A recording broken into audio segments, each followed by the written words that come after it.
June 9న civil aviation మినిస్టర్గా పదవీ బాధ్యతలు స్వీకరించిన తర్వాత మొట్టమొదటిసారిగా మన ఉత్తరాంధ్రకి గుండెకాయలాగా ఉన్నటువంటి ఎయిర్పోర్ట్ ప్రాజెక్టు భోగాపురం ప్రాజెక్ట్ని సందర్శించడం జరిగింది. మరి ముఖ్యంగా నేను సెంట్రల్ మినిస్టర్ సివిల్ ఏవియేషన్ అయిన తర్వాత కూడా నా టాప్ ప్రయారిటీగా ఈ భోగాపురం ప్రాజెక్ట్ పెట్టుకున్నాం. ఎందుకనంటే రేపు ఉత్తరాంధ్ర అన్ని విధాలుగా అభివృద్ధి చెందాలనంటే ఉత్తరాంధ్రకి సెంటర్లో గుండెకాయలాగా ఉన్నటువంటి ఈ ప్రాజెక్ట్ని ఎంత శరవేగంగా మన ఎయిర్పోర్ట్ని మనం ప్రారంభోత్సవం చేసుకోగలిగితే ఇక్కడ ఎకనామిక్ యాక్టివిటీ అంతా కూడా బూస్ట్ అవుతుంది, మన పిల్లలకి ఉద్యోగాలు వస్తాయి, అలాగే ఇక్కడ ఉన్నటువంటి ఎకానమీకి కూడా చాలా మంచి జరుగుతుందనే ఆలోచనతో దీని మీద ప్రత్యేక దృష్టి పెట్టడం జరిగింది.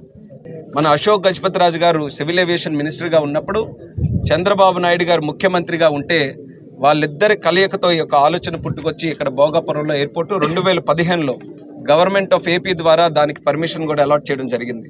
ఒక సుమారు 3-4 సంవత్సరాలు డిలే జరిగింది ప్రీవియస్ గవర్నమెంట్ ఉండడం వల్ల. మరి ఆ ప్రీవియస్ గవర్నమెంట్ డిలే చేయడంతో ఏదైతే ఆ రోజు ఉన్నటువంటి ఆలోచనల ప్రకారం 2023కే ఇక్కడ టెర్మినల్ బిల్డింగ్ ఆపరేషన్స్లోకి తీసుకొని రావాలని ఒక ప్లాన్ ఉన్నప్పటికీ అది కాస్త డిలే అయ్యి ఈరోజు డిసెంబర్ 26 నాటికి ఈ యొక్క టెర్మినల్ బిల్డింగ్ పూర్తి చేసుకునేటటువంటి కార్యక్రమాన్ని మనం చేస్తున్నాం. మా సివిల్ ఏవియేషన్ డిపార్ట్మెంట్ నుంచి కానీ, గవర్నమెంట్ ఆఫ్ ఇండియా నుంచి కానీ, స్టేట్ గవర్నమెంట్ నుంచి కానీ ఏవైనా చిన్న చిన్న సమస్యలు ఉంటే అది కూడా వార్ ఫుట్టింగ్ మీద, మిషన్ మోడ్ మీద కార్యక్రమాలన్నీ కూడా చేసి ఈ భోగాపురం ఎయిర్పోర్ట్ మాత్రం 2026 సంవత్సరంలో మాత్రం ఎట్టి పరిస్థితిలో పూర్తి చేయాలన్న ఆలోచనతో మేమందరం కూడా ముందుకు వెళ్తున్నాం. అది ఉమ్మడి జిల్లాలుగా విజయనగరం కానీ, విశాఖపట్నం కానీ, మా శ్రీకాకుళం జిల్లా కానీ ఇవన్నీ కూడా మీరు అందరూ కూడా తెలిసిన వాళ్ళే. ఎక్కడ కూడా పనుల కోసం వలసలు వెళ్ళి విదేశాలలో కూడా ఈరోజు చొరబడినటువంటి విషయం మనందరికీ కూడా విదేశాల్లో కూడా ఉన్నటువంటి విషయం తెలిసిందే.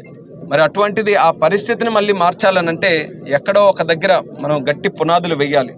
ఈ ఎయిర్పోర్ట్ ఖచ్చితంగా దానికి మనకు దోహదపడుతుందనే ఆలోచనతో శరవేగంగా దీనికి పూర్తి చేయాలనే ఆలోచనతో ఉన్నాం.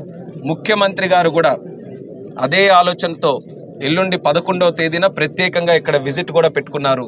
ఆయన ఉత్తరాంధ్ర ప్రాజెక్టుల్ని అలాగే విశాఖపట్నంకి సంబంధించినటువంటి ప్రాజెక్టుల్ని రివ్యూ చేయడానికి విచ్చేసిన సందర్భంలో ఇక్కడ భోగాపురం ఎయిర్పోర్ట్ కూడా ఫిజికల్గా ఇక్కడికి వచ్చి చూడాలనే యాక్టివిటీని కూడా ఎల్లుండి 11వ తేదీన ముఖ్యమంత్రి గారు కూడా పెట్టుకున్నారు.